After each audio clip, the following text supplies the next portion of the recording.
Il est 7h13, c'est à la une. Des vols d'Orly bientôt terminés. Air France va quitter son aéroport historique d'Orly pour concentrer son activité sur Roissy. Alors, ce sont pour ces vols, mais il va y avoir un désengagement au profit de sa filiale low cost Transavia. Alors, plusieurs grandes villes sont directement impactées. Marseille, Nice et Toulouse, bien sûr, où il y a les fameuses navettes. Nous sommes avec Jean-Luc Moudenc, le maire de Toulouse.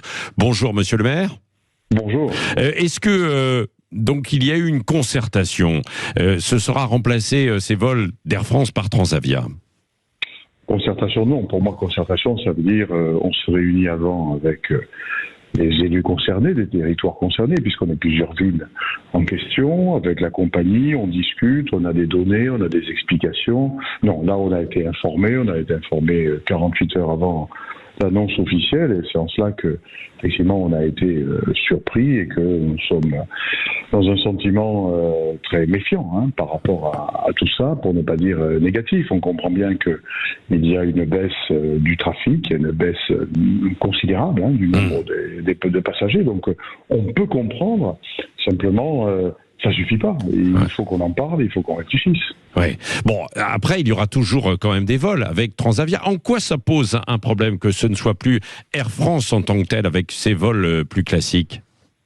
Justement, ça fait partie des questions qu'on aimerait pouvoir poser, parce que Transavia est une filiale low cost, c'est un partenaire, ce sont des professionnels.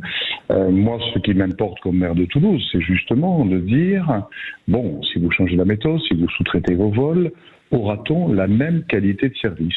Est-ce qu'on aura les mêmes fréquences? Est-ce qu'on aura l'assurance? C'est pas toujours le cas pour les compagnies low cost, que la qualité de service d'Air France à laquelle on est attaché, que l'on connaît depuis très longtemps, est-ce que tout ça va continuer qualitativement? Ouais. Bon, ce qu'il faut dire quand même, Jean-Luc Moudenc, c'est que ça continuera, mais sur Roissy. Alors Roissy, pour ceux qui connaissent pas très bien, donc c'est au nord de la capitale, alors que Orly était au sud. Ça peut changer des choses parce que certains étaient plus près du sud, s'étaient installés des hommes d'affaires pour avoir des industriels leur bureau relais à proximité.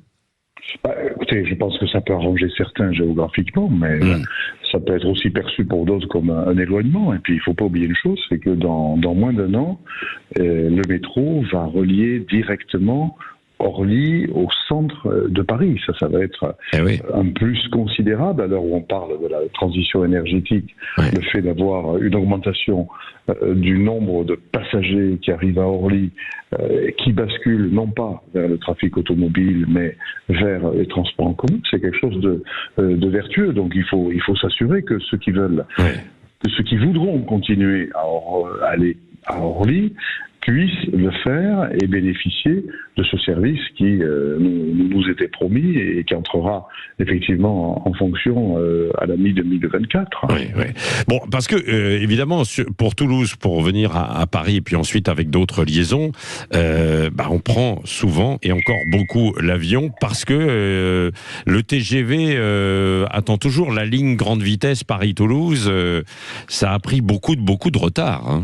Alors, ça a pris beaucoup de retard. On en parlait depuis 30 ans, mais ça y est, c'est sur les rails, c'est le cas de le dire. Depuis maintenant 2 ans, les choses démarrent. On démarre les travaux concrètement au début de l'année 2024.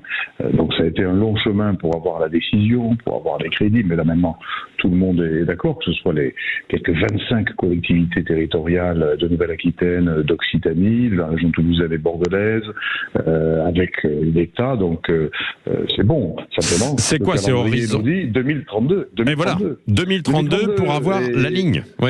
Voilà, 2032. Et donc ça, c'est une spécificité. Moi, j'insiste comme maire de Toulouse, que Toulouse est la seule capitale régionale qui aujourd'hui n'a pas de lien direct avec Paris par la LGV. Il faut qu'on passe par Bordeaux. Donc nous aurons cette liaison en 2032, et donc quand Air France annonce ces nouvelles dispositions pour 2026, je m'interroge sur cette période intermédiaire de 6 ans. Paris-Toulouse en 2032, ce sera en combien de temps alors par la ligne grande vitesse? 3h, 3h10. 3h10. Là, ce sera effectivement intéressant. Un dernier mot, Jean-Luc Moudenc, parce que décidément, Toulouse et les dessertes sont à la une. Ce week-end aussi, il va y avoir un nouveau mouvement de contestation contre le projet, contre l'autoroute Toulouse-Castres. Comment vous voyez cette situation et cette évolution ?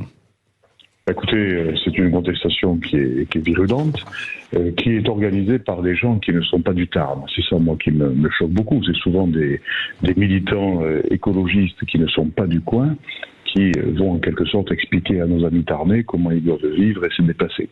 Ce qui me choque beaucoup en tant qu'élu, c'est que ce projet, on en parle depuis 40 ans, c'est un projet qui a été élaboré de longue date, qui est soutenu par toutes les forces politiques et économiques du territoire tarnais, et qui a franchi toutes les étapes de la procédure, c'est-à-dire qu'il y a eu des votes, il y a eu des assemblées qui ont délibéré, il y a eu des enquêtes publiques, il y a eu des contestations devant les tribunaux qui ont été examinées, qui ont été rejetées.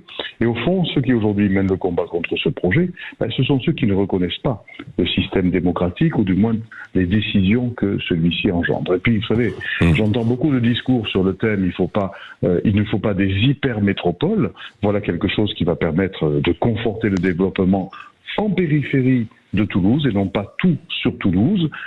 Justement, il y a une contradiction dans ces discours, puisque les mêmes disent qu'il ne faut pas hypermétropolisation, et ils refusent de donner leur chance à des territoires situés à une 50aine de kilomètres de la métropole. Oui, merci beaucoup Jean-Luc Moudenc, maire de Toulouse. On va suivre justement ce week-end, parce qu'il y a une contestation avec 10 000 personnes attendues. Alors on parle beaucoup de transition en fait aussi énergétique à cette occasion, d'une façon générale, et d'aménagement du territoire. Tiens, d'ailleurs, la ministre Agnès Pannier-Runacher, ministre de la Transition énergétique, sera l'invitée de Jean-Jacques Bourdin tout à l'heure à 8h30. Merci Jean-Luc Moudenc d'avoir été avec nous ce matin sur Sud Radio.